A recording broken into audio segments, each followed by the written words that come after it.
गूंगी महारानी बहुत समय पहले की बात है। एक विशाल और समृद्ध राज्य था जहां प्रजा सुख शांति से जीवन व्यतीत कर रही थी। इस राज्य का राजा बहुत न्यायप्रिय और प्रजा हितैषी था। उसकी एक विशेषता थी कि वह हमेशा सच का साथ देता था और सभी को न्याय दिलाने का प्रयास करता था।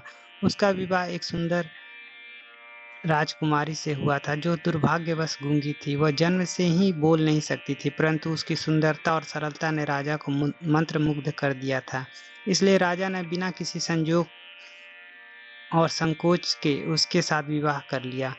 महारानी की खामोशी महारानी बहुत समझदार थी, लेकिन उसकी गूंगी होने की वजह से दरबार में कई प्रकार की समस्याएं खड़ी हो जाती। वह अपनी भावनाएं व्यक्त नहीं कर पाती थी, जिससे दरबारी और राजा को कई बार कठिनाइयों का सामना करना पड़ता था। राजा उससे बहुत प्रेम करता था, परंतु यह सब देखकर दुखी हो जाता कि वह अपनी बात कहने में असमर्थ है। महल में धीरे धीरे इस बात को लेकर चर्चाएं होने लगी।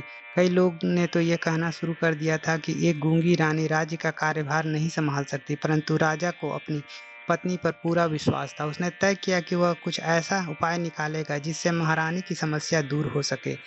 एक दिन एक बुद्धिमान संत राज्य में आए। राजा को जब उनके आगमन का पता चला तो उन्होंने उन्हें महल में बुलाया और महारानी की समस्याएं बताई। संत ने ध्यान मग्न होकर सब कुछ सुना और कुछ समय ध्यान किया और फिर बोले, महाराज, आपकी महारानी गूंगी नहीं है, वह केवल किसी विशेष कारण से अब तक बोल नहीं सकी है।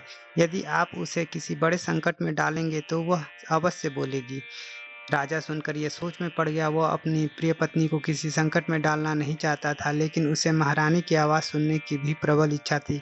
अंत में उसने एक योजना बताई। राजा ने पूरे राज्य में घोषणा करवा दी कि अगली पूर्णिमा के दिन महारानी का विशेष परीक्षण होगा। इस बात से राज्य में उत्सुकता फैल गई। लोगों को समझ में नहीं आ रहा था कि राजा अपनी महारानी का परीक्षण क्यों करना चाहते हैं। पूर्णिमा का दिन आया। महल के आंगन में एक विशेष सभा आयोजित की गई, जिसमें बहुत सारे लोग आए थे।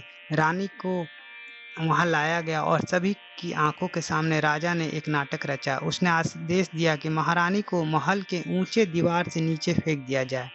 यह सुनकर दरबारी में हलचल मच गई। सभी आश्चर्यचकित थे कि राजा अपनी प्रिय पत्नी के साथ ऐसा अन्याय क्यों कर रहे हैं, लेकिन किसी को राजा का विरोध करने का साहस नहीं था। जैसे ही सैनिकों ने महारानी को पकड़कर मीनार की ओर बढ़ाया, तभी अचानक महारानी के मुंह से पहली बार आवाज निकली, नहीं, मुझे मत मारो। महारानी की आवाज़ सुनते ही पूरा दरबार स्तब्ध रह गया। राजा की आंखों से खुशी के आंसू छलक पड़े। उसने तुरंत आदेश दिया कि महारानी को छोड़ दिया जाए। राजा ने आगे बढ़कर अपनी पत्नी को गले लगा लिया। संत की भविष्यवाणी सच हुई। महारानी गूंगी थी, बल्कि किसी अनजान भय के कारण कभी बोल नहीं पाई। जब उसे जीवन का संकट महसूस हुआ तो उसे भीतर छुपी स्वतः आवाज़ बाहर आ गई।